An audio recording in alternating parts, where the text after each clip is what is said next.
5, 4, thank you, 3, 2, there you go, Gordon. Good evening, Canby. We are going to open the February 21st, 2024 City Council meeting. If you will rise for invocation and pledge. Father God, I thank you for the leaders here with me and all of the leaders in this community. I appreciate everyone in this community, and I thank you for the blessings that you have bestowed upon our community. Keep our first responders protected as they go and take care of us, and just be with everyone who might need your shoulder tonight. This and pray. Amen. Amen. I pledge allegiance to the flag of the United States of America and to the republic for which it stands, one nation, under God, indivisible, with liberty and justice for all.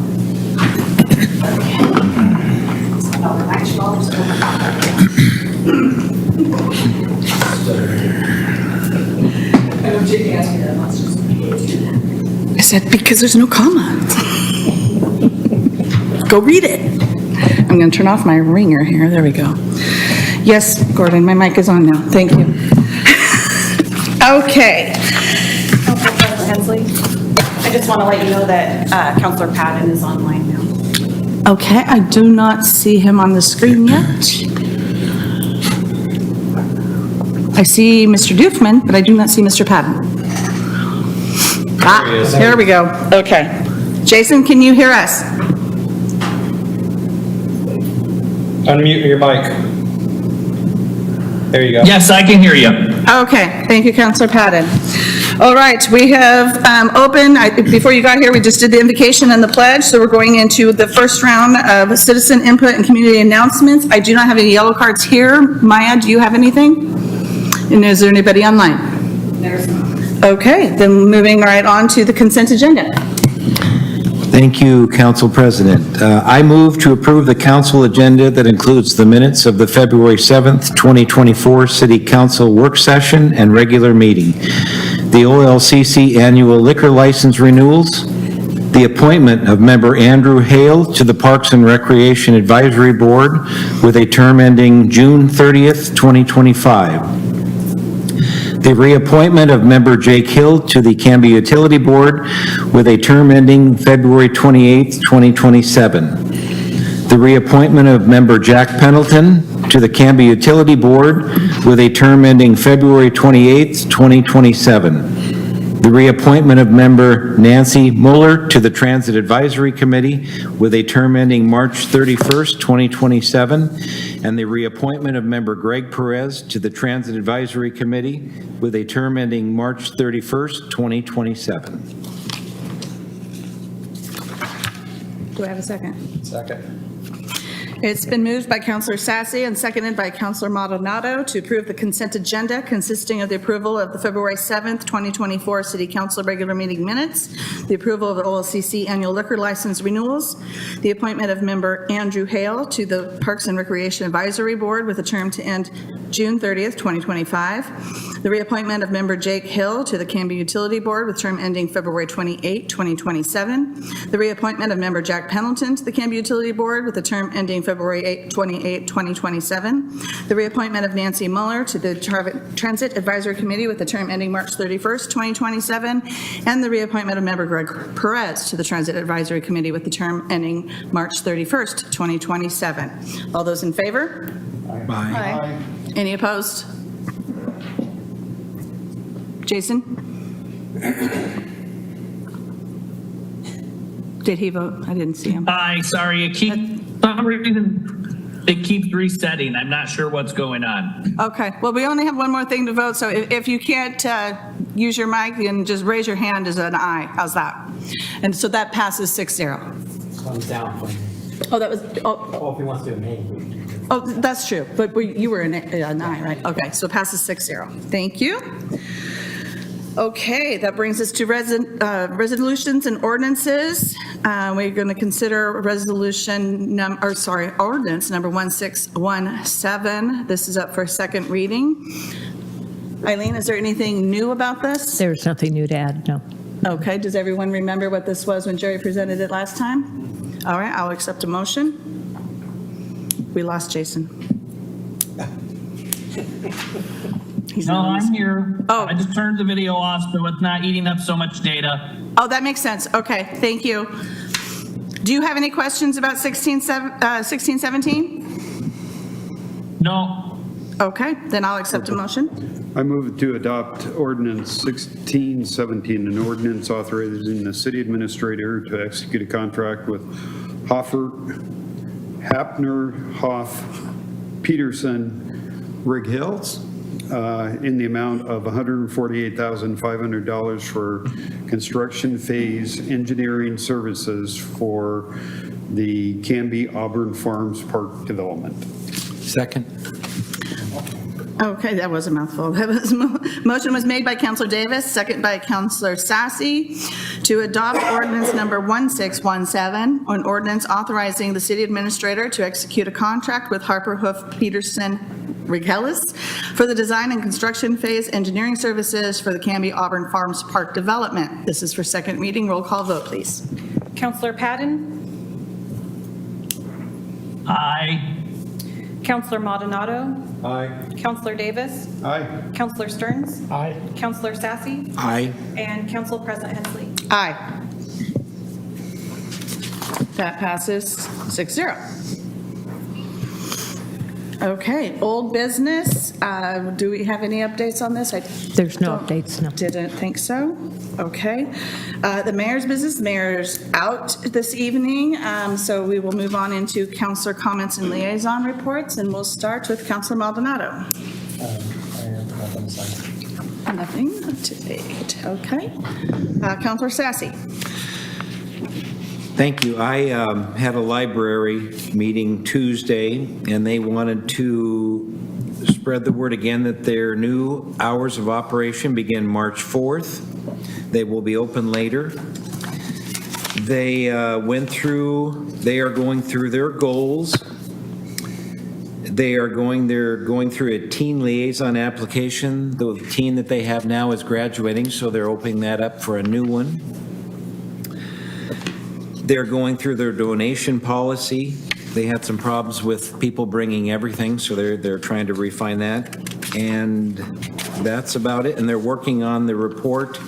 They didn't get a report in last year to the council. They're going to do an 18-month report, and they will, I think, present it in November. But they're working on that, so that's all I have. Okay. Thank you. Counselor Stearns. Well, my microphone on. Okay. Yes. Green lights. We had, I had a meeting with the new director of our Bridging Cultures, Miguel Cholula, and basically we talked about what the city can do and what they could do for us, and what we kind of suggested is that if it be possible that he can give our list of committee positions open to Bridging Cultures, and maybe they could have some people apply on that, and so you know, follow up on that. But we do have some openings, so there are some room for people that they want us to serve there. Yeah, call him back tomorrow and tell him we got places on the budget committee. Yeah, I told them already what's Excellent. So we did have a good conversation on that. I think that would help get a voice of some of those people in the city, and also give them some experience in how the city works. I also met with the Bike and Pedestrian Committee, and the main thing they were worried about is the state of the logging trail. It's getting a little bit, it's been a few years since it's been repaved, and it might need to be repaved and otherwise taken care of, I guess. I don't notice it, but I guess those maybe with some disabilities and stuff, there's a lot of places to trip over now with the roots kind of pushing up the pavement and other things going on. One of the things they wanted the city to explore, and I already talked to Eileen about it a little bit, but I just bring it up, is the idea was there might be some more funding or different funding mechanisms available if the logging trail were to be no longer a park, but a street nothing changes, not allowing like, vehicular traffic other than the emergency vehicles on there already, but we wanted to see if there's any pros or cons because no one had a good idea why it's a park and not a street other than that was the way it was done originally, because obviously it's for commuting, although on foot, so it has a lot of aspects of a street. So that was one of me to bring up that. And then they also wanted to make sure the council still remembers that there's some property south of 13th Avenue that was donated to the city for a trail. And we realize there may not be the time yet to do anything, but they don't want anybody to forget about it either, so. Okay. Very good. I don't think the Parks District's going to let us forget that either. So, okay, thank you. Thank you, Counselor Stearns. Counselor Davis. Thank you, Council President Hensley. First of all, on Parks Advisory, again, thank you to Lisa Potter for her work on putting together the minutes so quickly for us since we just met last night. And welcome, Andy, to the Parks Advisory Committee, and thanks for coming tonight. We had a great attendance again last night at the meeting. Jerry Nelzine did cover an update on the community park. The bathrooms are getting very, very close. They toured down there. They just have a few more wrap-up items before the new bathrooms can be opened up and the power is connected to them as well as the sewer and stuff. So that's looking really good. If you haven't been down to the community park, those are very nice bathrooms. Auburn Farms, second reading was tonight. We've moved that on, so thank you on moving that project forward. The Legacy Outdoor Exercise Court, the bids came in lower than expected for the concrete pad. Then we spent quite a bit of time talking about the artwork and trying to choose the artwork that would go up on the wall at the fitness facility. And so the Park and Rec Committee chose the artwork on that last night. I think it's going to look very, very nice when it's all said and done. But that's moving forward. Maple Street Park, council will be seeing that on the council agenda, hopefully first or second meeting in March on the Maple Street Park, and the bids on that as well with the start date of July 1st. They did, Ryan Oliver did ask about the possibilities, and Jerry was going to look into it, of putting the conduit in for the scoreboards and making a change order for that, since that way we don't rip it up in the future if they want to put up the scoreboards that used to be there. And at least piping in the electricity for it. So Jerry was going to look into that. The splash pad, Parks Department was discovering sand coming out of some of the spouts, and they found a broken pipe. And so they are repairing that as well to make sure they don't get sand coming out of the pipes. So they had a broken pipe. And then Kara Hawkins, again, is spearheading the Park and Tree Bench program. Really good discussion around that, because if you'll notice some of the park benches that are outside here at City Hall with the plaques on them and stuff, well, if we were to buy park benches on what they were looking at anyway, then you also have to spend about $500 in regards to shipping, versus these benches were made locally. And so we might be able to use the same company that built these benches, and that way they're uniform, because we already have these down First Street outside of City Hall here.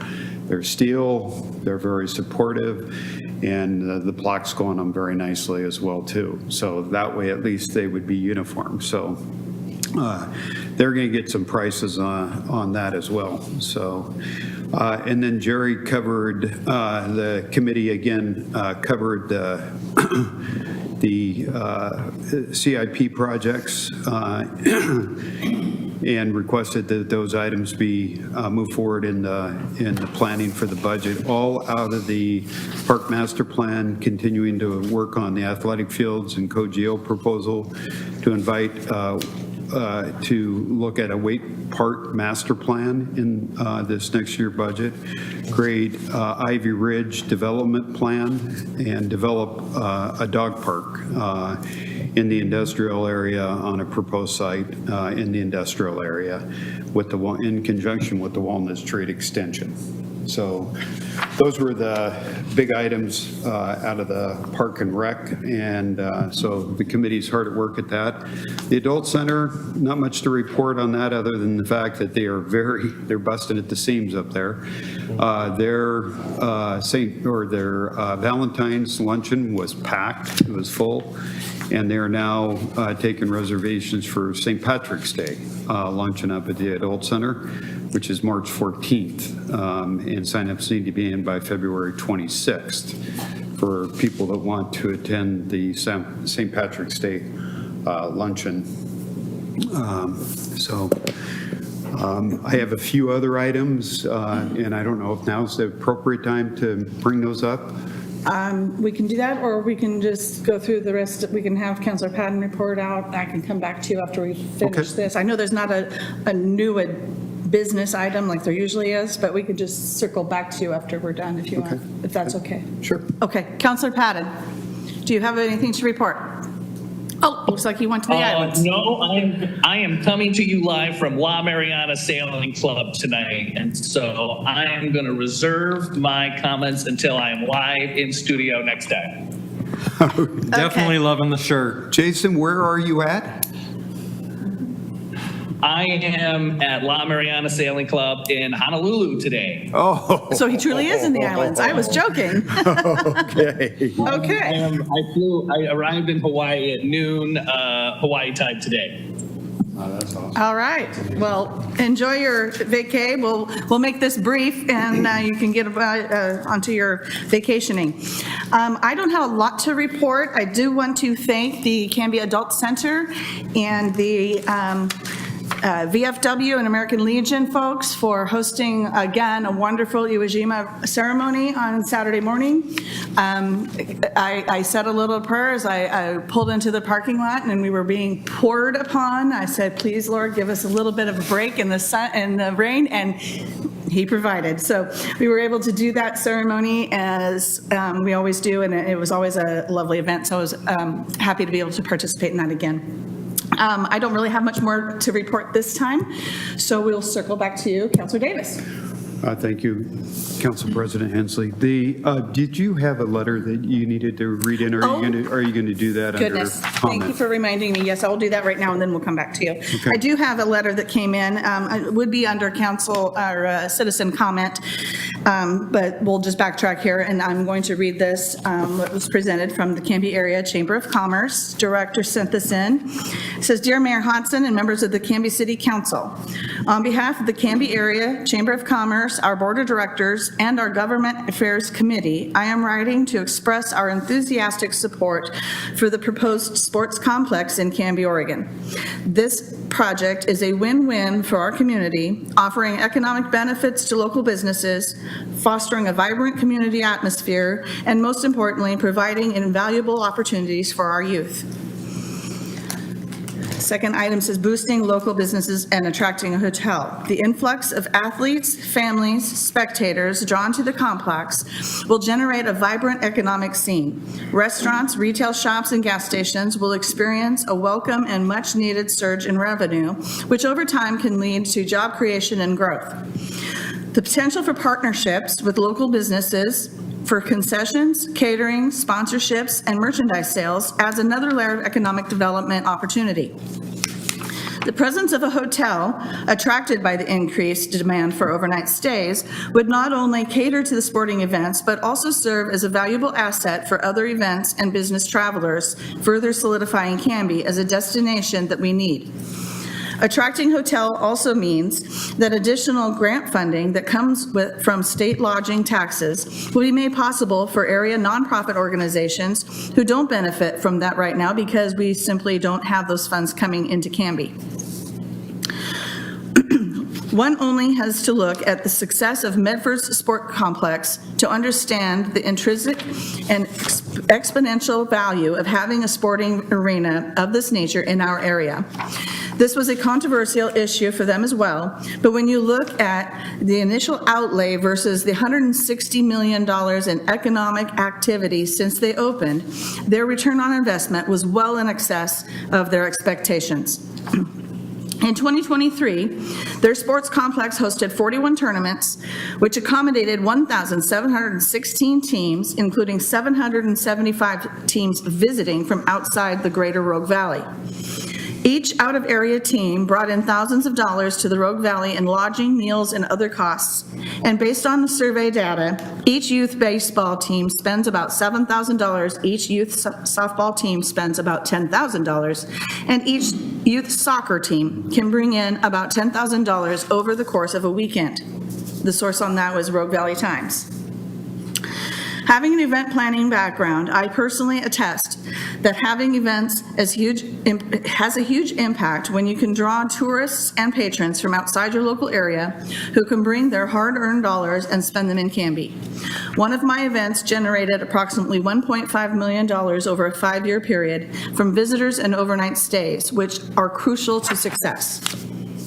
Having a sports complex will be more than just an economic engine. It will become a community hub, fostering connections and a sense of belonging. Residents of all ages will have access to new recreational opportunities, promoting physical activity, healthy lifestyles, and positive social interaction. The complex also has the potential to host community events, tournaments, and festivals, further enriching the social fabric of Canby. More importantly, the complex will be a game changer for our youth. Imagine the impact of having access to modern facilities for various sports, promoting teamwork, sportsmanship, and healthy competition. The complex can be a training ground for local talent, nurturing future athletes, and fostering a sense of pride in our community. Additionally, it can offer structured after-school activities, keeping kids engaged and reducing exposure to negative influences. This investment in our youth will have a lasting positive impact on their lives and the future of Canby. With the economic and social advantages, while they are clear, the benefits of the sports complex extend further. It will serve to enhance Canby's image, attracting new residents and businesses seeking a dynamic and active environment. The sports complex can also serve as a platform for showcasing local talent and fostering a spirit of community pride, and perhaps an incredible venue where we can all safely enjoy our annual fireworks display. Imagine the possibilities. We understand there may be concerns about potential drawbacks, but we believe these can be addressed through careful planning and responsible development. With community engagement, open communication, and a focus mitigating potential impacts, the proposed sports complex can be a resounding success for Canby. For those in Canby community with concerns regarding any potential for negative impacts, we urge you to attend city council meetings that are open to the public and share those concerns so our city council has the opportunity to consider and address them in a formal setting and provide answers. We appreciate your consideration for the significant benefits of this project and support your work towards its realization.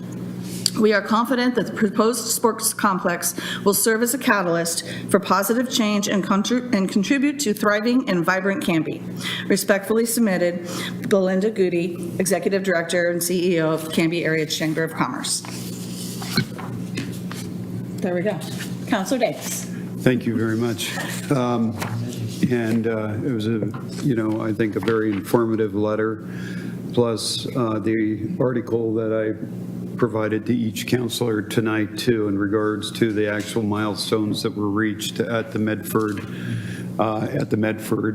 Sports Complex is very, very impressive. And it just shows what we can do for not only our residents, but also to the business community in trying to move this project forward as quickly as possible so that we don't lose it to another city. So with that, I guess I turn to the city administrator and ask for an update of where we're at with that project. We are in the process of setting up that meeting with city staff so that we can see the renderings, setting up the meeting that the sports complex Cogeo requested, so we can see the sports, the renderings, and then decide where to go next. Okay, thank you. So with that, I'd like to make a motion that we put this onto City Council work session within the next month so that we can bring the City Council up to date on the renderings that have been provided to the city. I feel that I keep coming back to the City Council and trying to update the City Council in regards to this, and it's very imperative that the City Council, every City Councilor gets their eyes and opinion on this complex.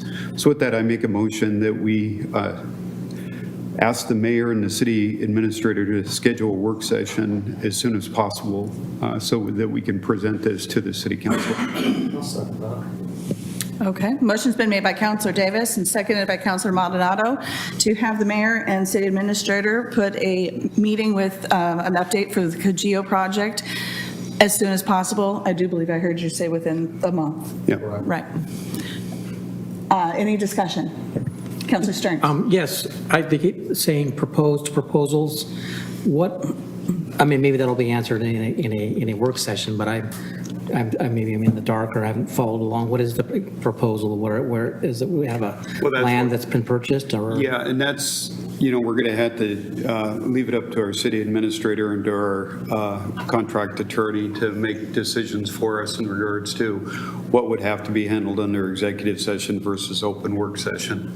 But all those questions would be answered for the council when we have a work session or an executive session. Okay, I was just, some of the language seemed to think it was about, something was about to happen, and then, No. and then I'm going to say, well, Nope. maybe I wonder what happened. Okay, and I will actually turn to Mr. Doofman. If we are going to be talking in the context of land acquisition, don't we need to do that in executive session as to not tip our real estate hand? Yeah, the way that we would, can you hear me okay? Yes, thank you. Okay, great.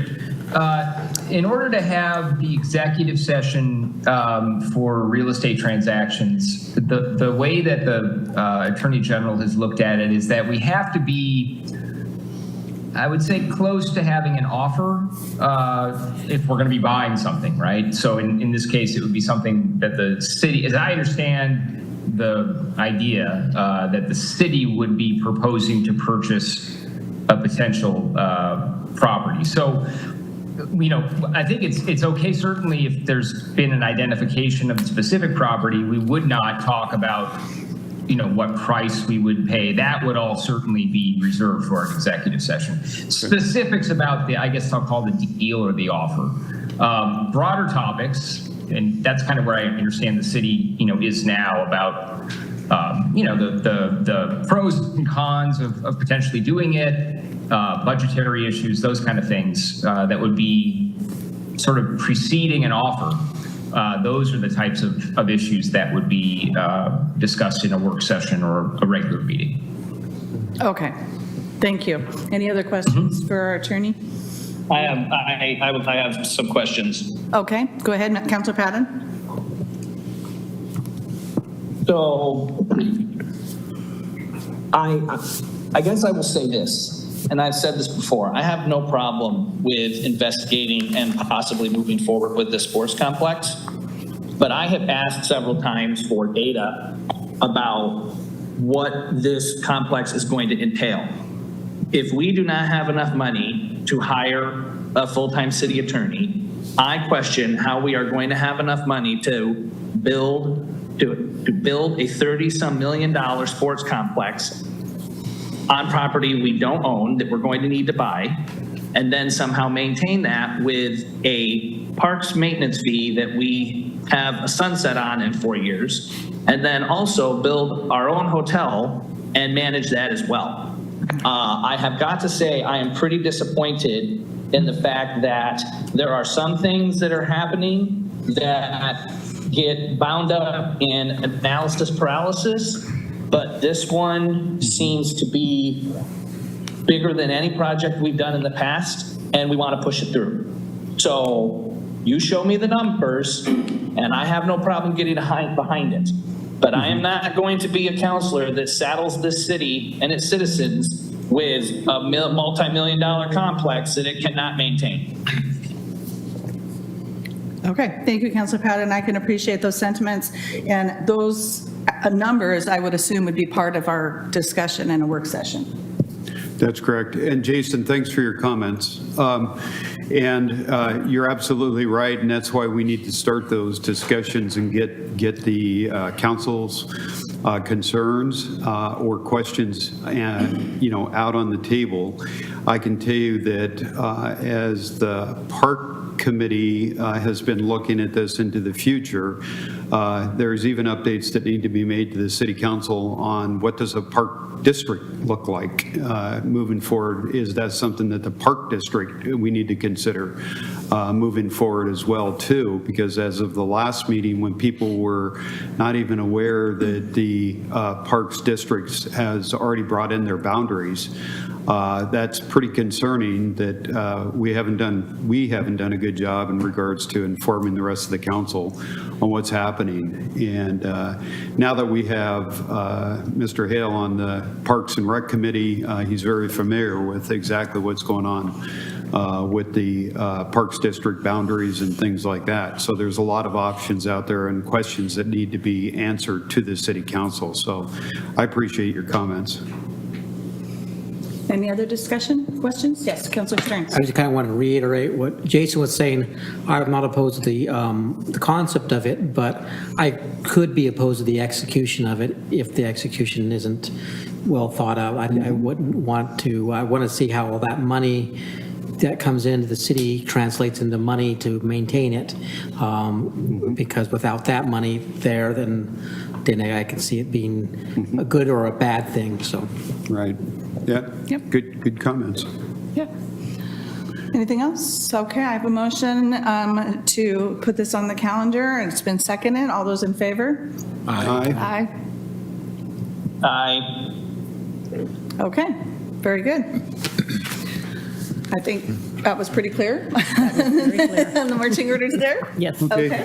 Another item. before Go ahead, Jason. really quickly before we move on, we've had a few discussions about this. I would like to see some hard and firm data regarding all of this if we're moving forward with this with that meeting. Yep. Yeah, that was heard, and I think that we share those sentiments. I think that, I'm not going to speak for her. I think Eileen is hearing that.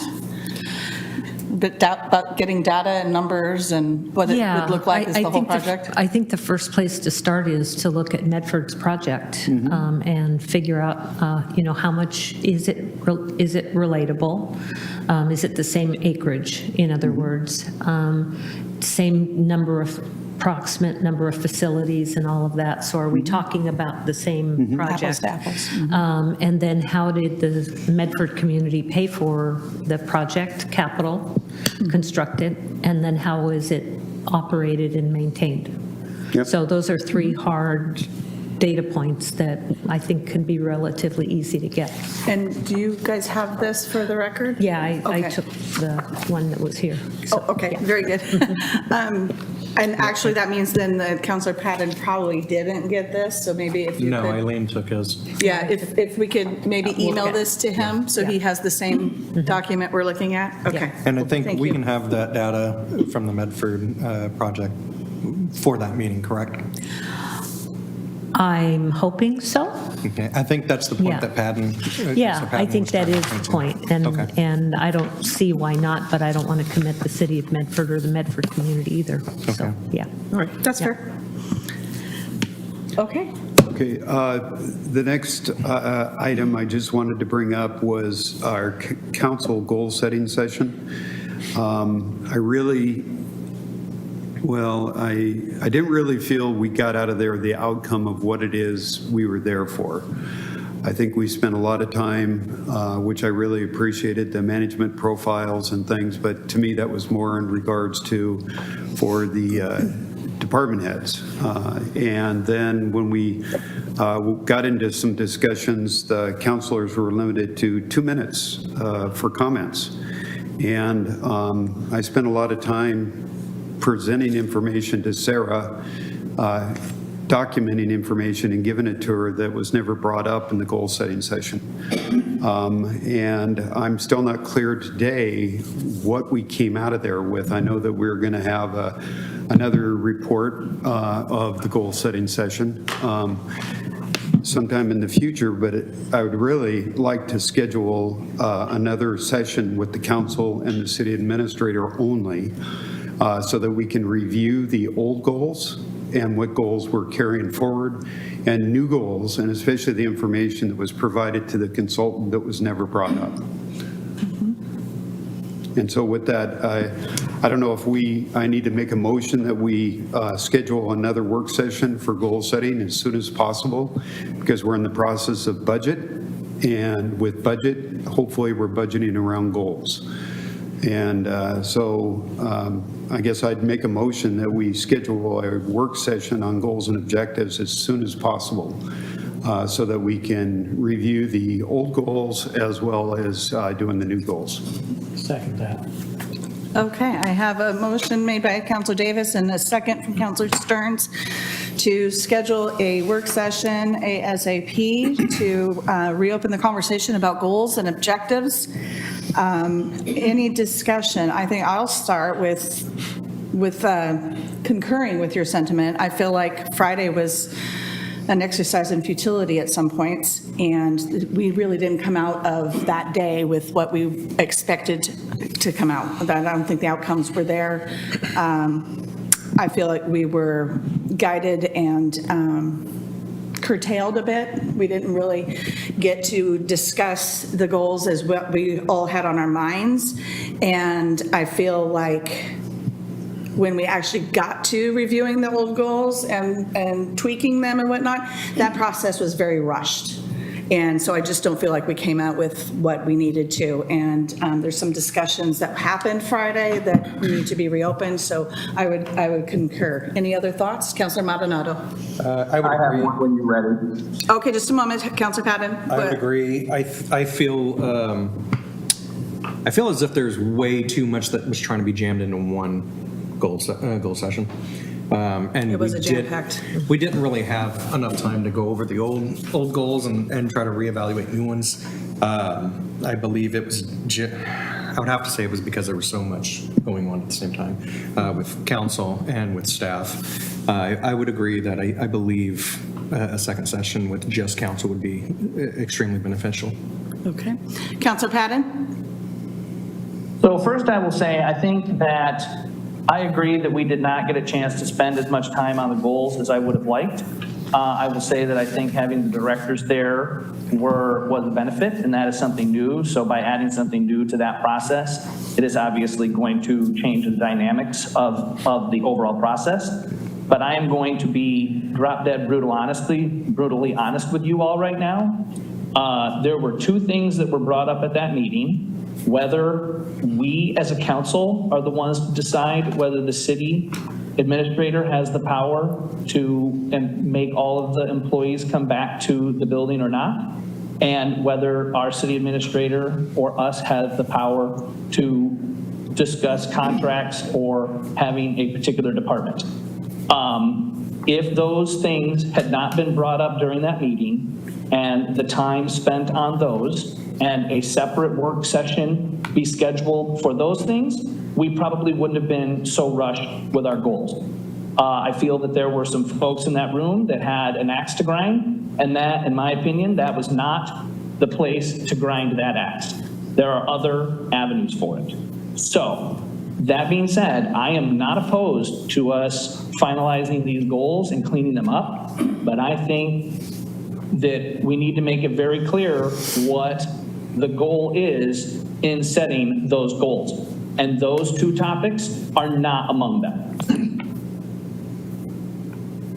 Okay. Any other thoughts and concerns or questions? Councilor Stearns? I think I agree with everybody here. I think, if I remember right, the actual goal setting was less than an hour.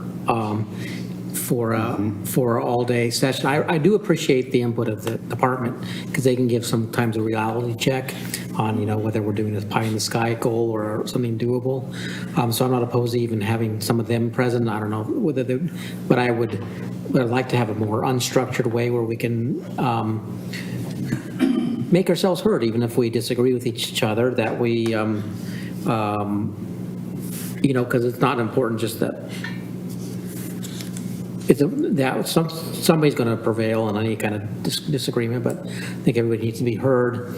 And I just think that the actual goal part of the goal setting session was very truncated. I'm still not exactly sure what our goals are. And it almost was like, we'll tell you what your goals are later, which is kind of, the tail wagging the dog sort of thing.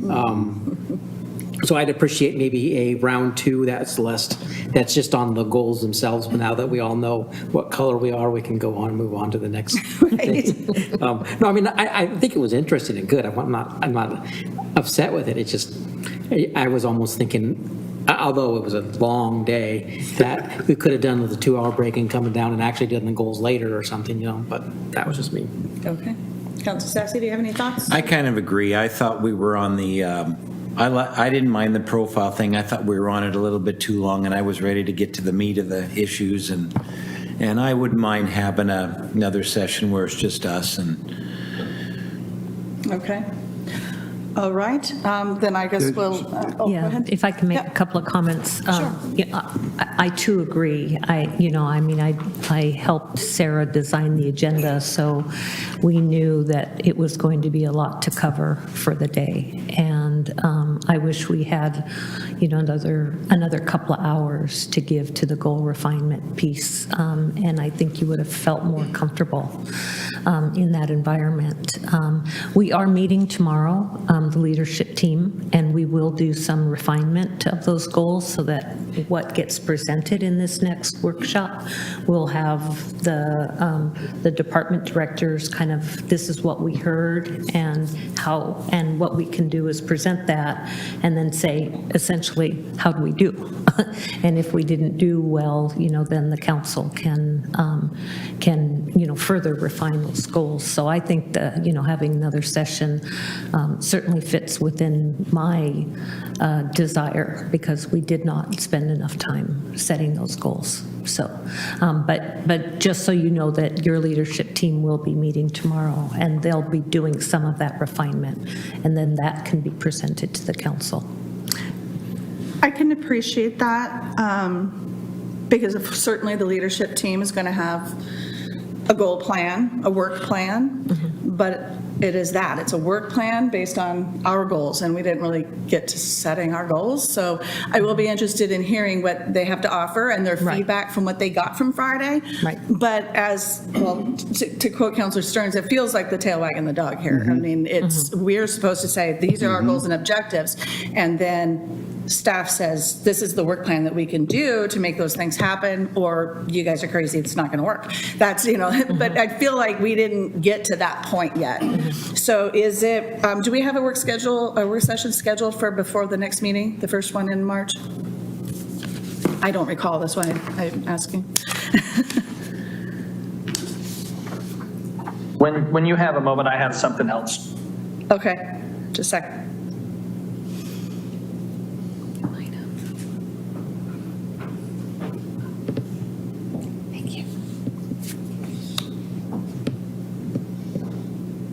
I don't think we have.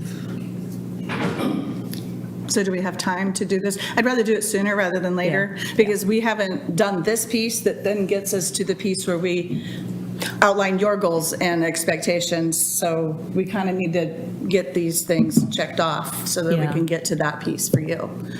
So can we maybe schedule that for before the next meeting?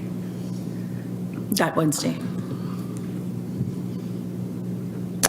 I'm hesitating because we have, typically we only have an hour if you're talking about a work session environment, we only have an hour. Is that enough time, or would you like to have, to have An off Wednesday? an off Wednesday time to do a 2 or 3 hour goal setting session just get us- instead? Yeah. I see heads nodding for an off Wednesday. Okay, in that case, we could do that on March 13th.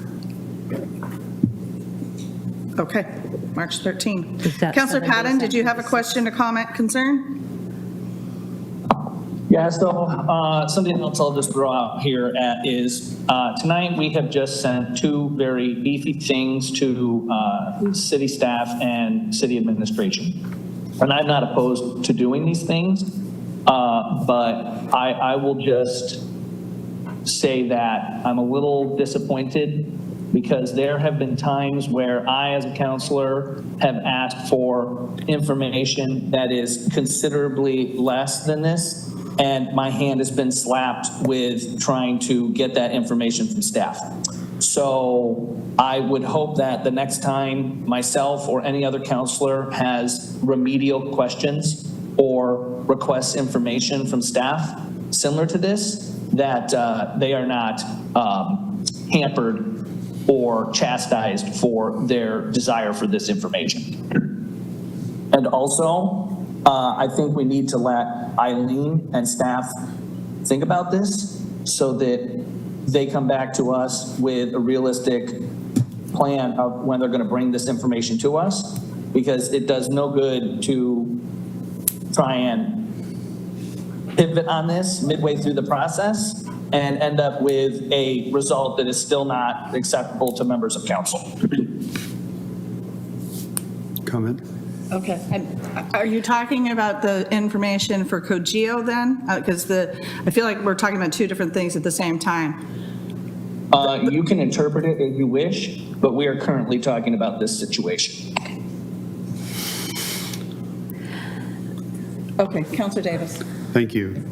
Jason, I appreciate your input, but on this particular issue, I have to disagree with you.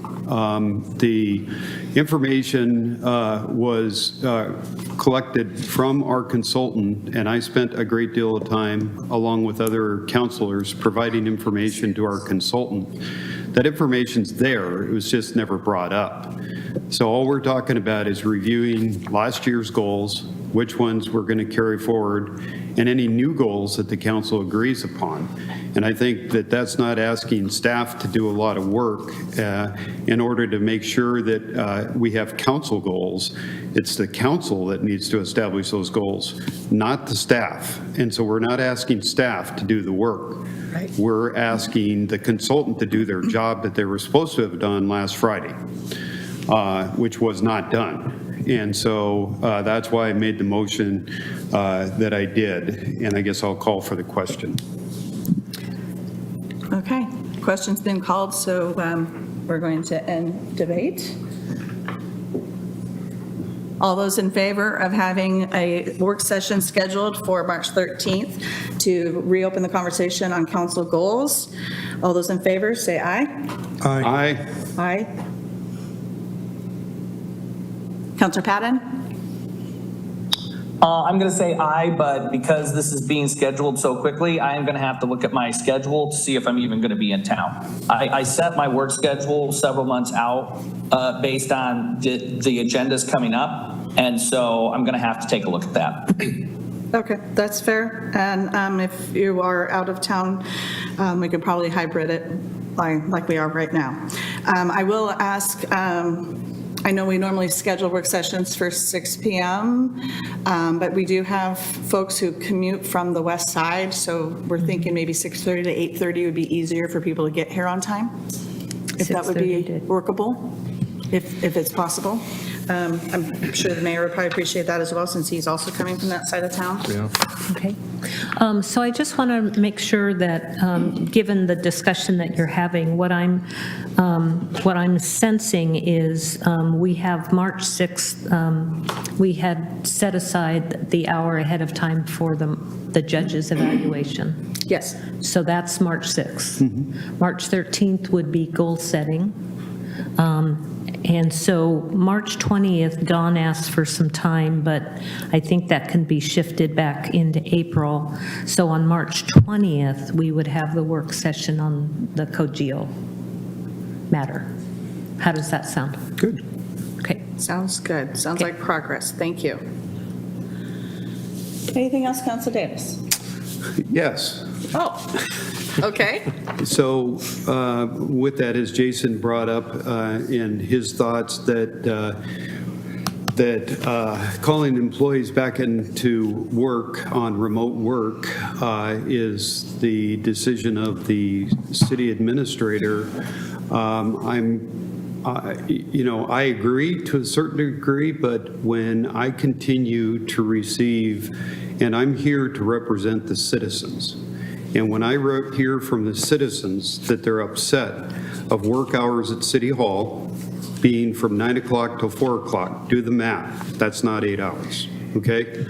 And when people are complaints that they have to wait outside until 9:15 to get in, and people not being able to access the recorder or access to be able to do their fines, trying to get off work early to come in here at 4 o'clock and everything is shut down.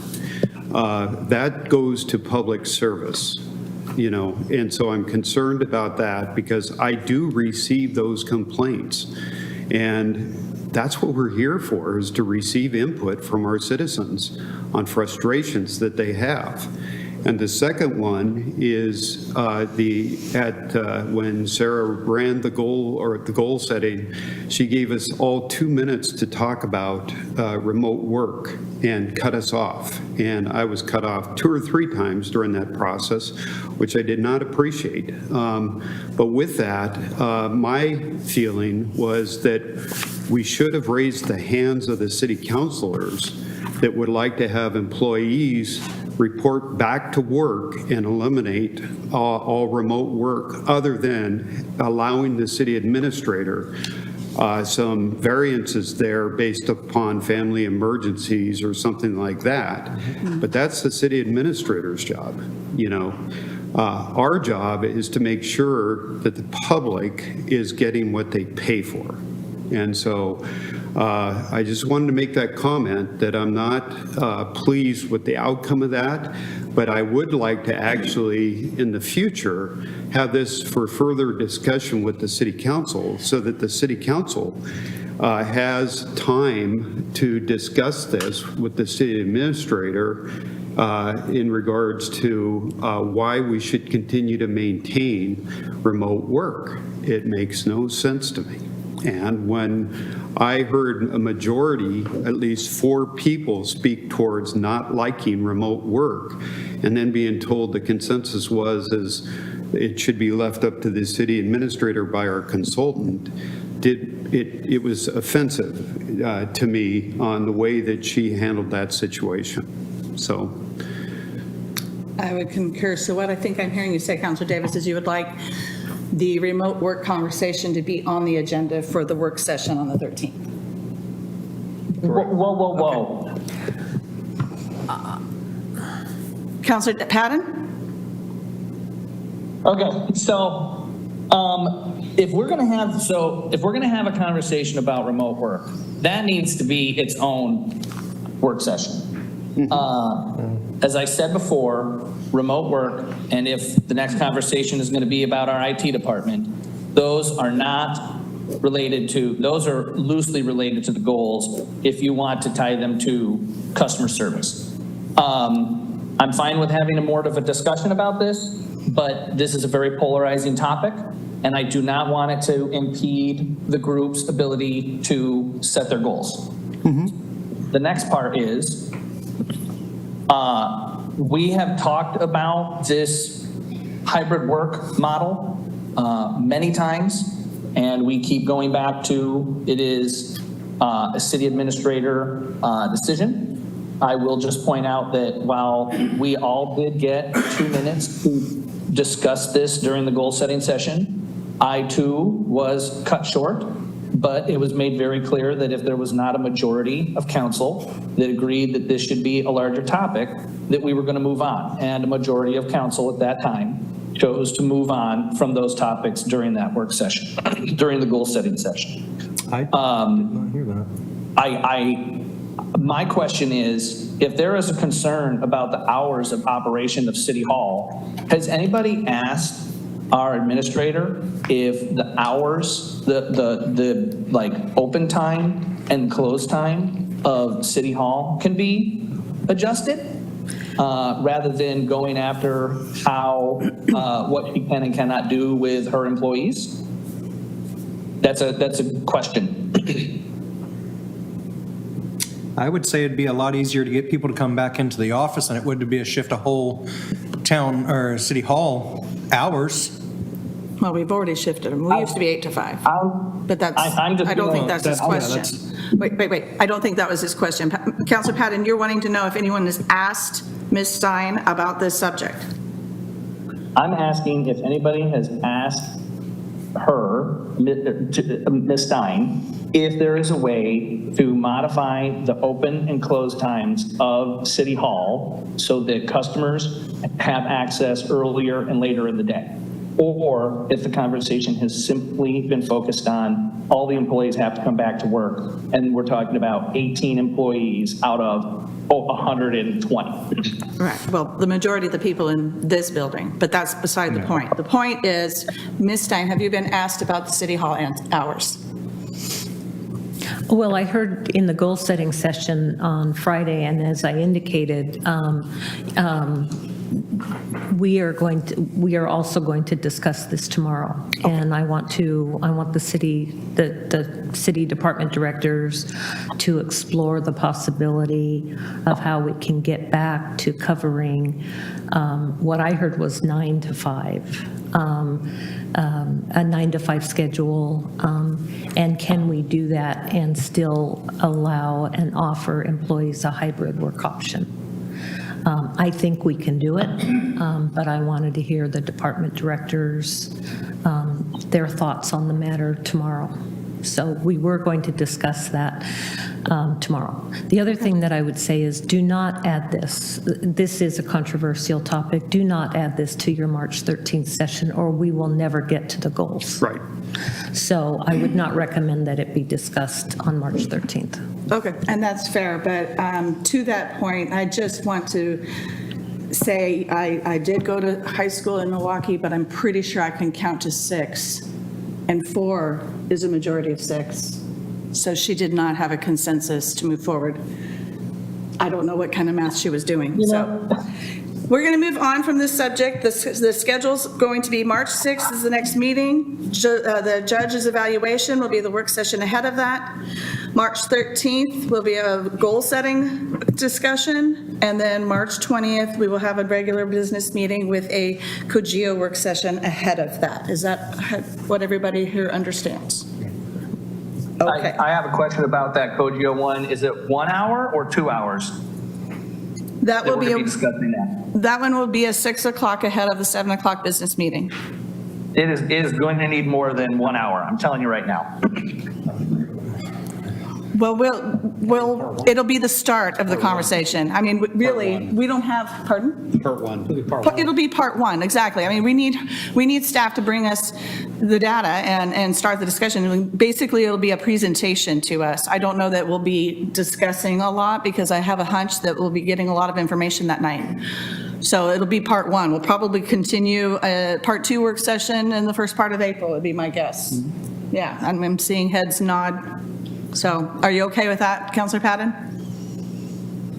I'm not particularly okay with half the stuff we've talked about tonight, but I'm only one person, and so I'm going to make the best of the situation. That's fair. I appreciate that. Okay. Anything else, Councilor Davis? No? Okay. Anything else? Councilor Sassy. Thank you, Council President. I just want to give a kudos to Canby Utility. I drove by, as we all know, the weather, it's squishy out there. And those guys were 10 feet down below at Elm fixing a water pipe. If you haven't been down in a hole with mud, with welders, in this kind of weather, it's stifling. So kudos to them, because that was ugly. And I'm a dirt digger as it is, but that's way beyond my pay grade. So kudos to them. Yep. Amen. We have good folks that take good care of our community. Thank you, Counselor Sassy. We're going to move on now to city administrator business and staff reports. Do you have something for us, Eileen? I do, but hold on a second. Okay, Just wanted she's to making notes. make a note, yeah. First, as I mentioned, we will be meeting in leadership retreat tomorrow. So I just wanted you to know that we will all be away from the office for the day tomorrow. And then the next thing I wanted to mention, I did send Counselor Hensley the notice to the council on the DEQ, not notice of violation, but notice of noncompliance. So that notice will be submitted with our annual pretreatment and industrial pretreatment report, and then DEQ will make that decision about whether or not a lack of inspection at a business premise is enough to issue a notice of violation or not. Okay, and when do we expect to get that report? And did you actually talk to DEQ, or did you talk to wastewater folks to I get that talked answer? to DEQ. Okay, and they didn't have an ETA on their answer? Okay, okay, well, thank you for checking up on that. Question? So, Counselor Davis. first of all, Eileen, you're hard to hear for me. I'm sure I've got hearing loss sorry. or something. Yeah. But, so the DEQ, what was the write-up for? Was it a citation, and what was it for? It was a notice of noncompliance because we had, one of our industrial pretreatment coordinator at the time failed to conduct an inspection at, I can't remember the name of the business, but he failed to conduct an inspection. And so he did the sampling, as I understand it, but he did not conduct the inspection. Or at least if he did, it wasn't documented. So they had to submit a notice of noncompliance with their annual industrial pretreatment report. Okay. So DEQ will then look at that and decide, was that egregious enough to issue a notice of violation? I just don't know, and they don't know. They I'm sure that they take a lot of things into account in deciding whether they're going to issue a notice of violation. Okay, thank you. Anything else? Counselor Patton, did you have any questions on this topic? No, it all was pretty clear based on what was in the report that we got. Okay. Anything else, Eileen? The last thing I'll mention is that I have not been, Kathy Robinson has been doing yeoman's work this week, submitting a building infrastructure and something. It's a BRIC grant. It's a federal grant, working with the Oregon Emergency Management Department. She's just been doing incredible work. We were invited to submit this BRIC grant for 2023. So we're very late in the game. But we were invited to, we were first denied. We submitted a pre-application, we were first denied, and then they called us several weeks later and said, would you consider applying for $2023? And so Kathy jumped on it, and she's been doing, as I said, great work this week, writing that grant. If we find out we're not making the deadline, we are in good position to apply for this grant for 2024, which will begin in about a couple of months. So I just really want to credit the work that Kathy has been doing, and it's just really good community work. So happy to come alongside her. Most of what we have had to do was just be the front for the grant application in the federal emergency management system. But Kathy's the one who's really been pulling together the numbers and the narrative and all of that. So good work to Kathy. Okay, very good. Anything else? No. Nope. Okay. All right, with that, we have another opportunity for citizen input. Do we have anybody online, Maya? Okay, I do have one card here where you're going to hear from Greg Perez.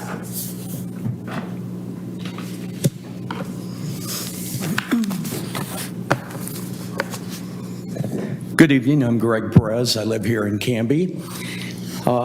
This evening I wanted to talk about the city planning meeting you guys had last Friday. I watched that.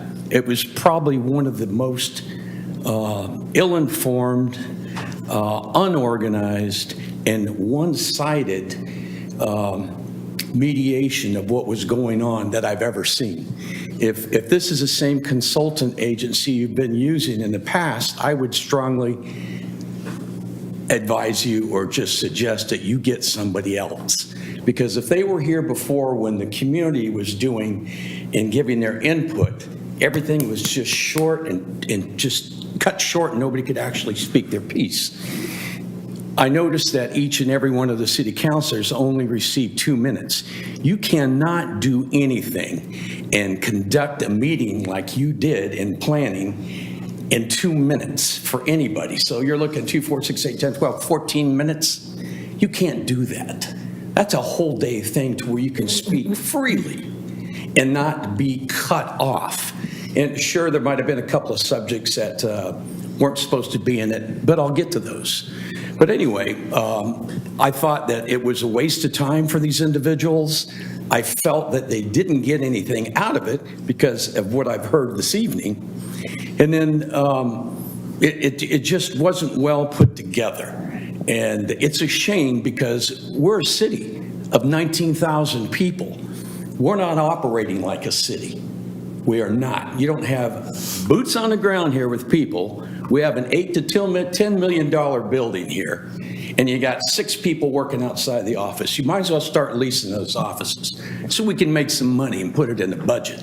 But these individuals need to be working on premise. How do you evaluate somebody on their job if they're not here? It may take them 30 minutes to do their job, and they may do whatever in that other free time. So I don't understand how you can evaluate anybody and be in a leadership position to do that and make this happen. Because if things start falling out from the seams, whether it be budget, whether it be other projects, then somebody's going to be accountable. They're going to be accountable for this. And they might not be here, whether it be a city councilman or whoever. But we got to think business-minded. People are up and at 'em at 8 o'clock, 8 to 4, 8 to 5, whatever, not 9 o'clock. However, I have things done by noon, and I'm done. But anyway, thank you for listening. I appreciate it. Thanks. Thank you, Mr. Perez. That's the only yellow card I have, and I don't see anybody clamoring to get to the dais. So with that, we'll go to action review.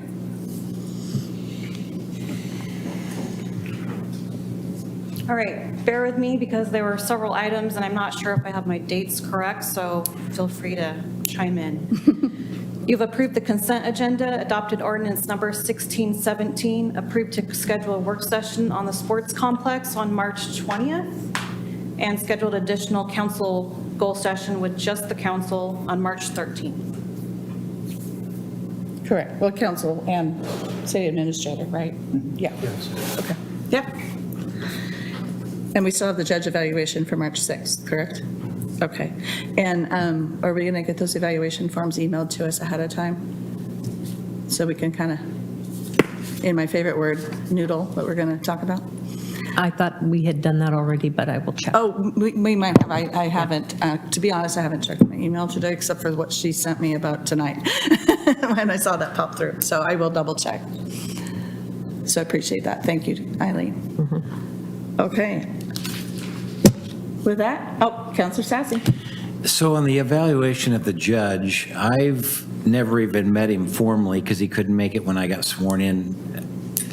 What am I supposed to evaluate? Just You Be can- neutral? You can be neutral. There is one court date between now and our next meeting. You could go to court on Tuesday, the 5th, and observe, and then you could just report basically on what you've observed. But yeah, we do understand that you're Okay. new enough that it'll be a limited evaluation. But there is that opportunity, if anyone here wants to visit court on the 5th, 1 o'clock, I believe they start, is that right?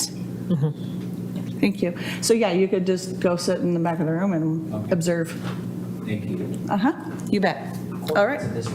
In right here, yeah. Okay. Well, with that, I will accept a motion to adjourn. It's been moved and seconded. It's a non-debatable motion. All those in favor? Aye. Aye. Good night, Canby. Pat, and have a great time.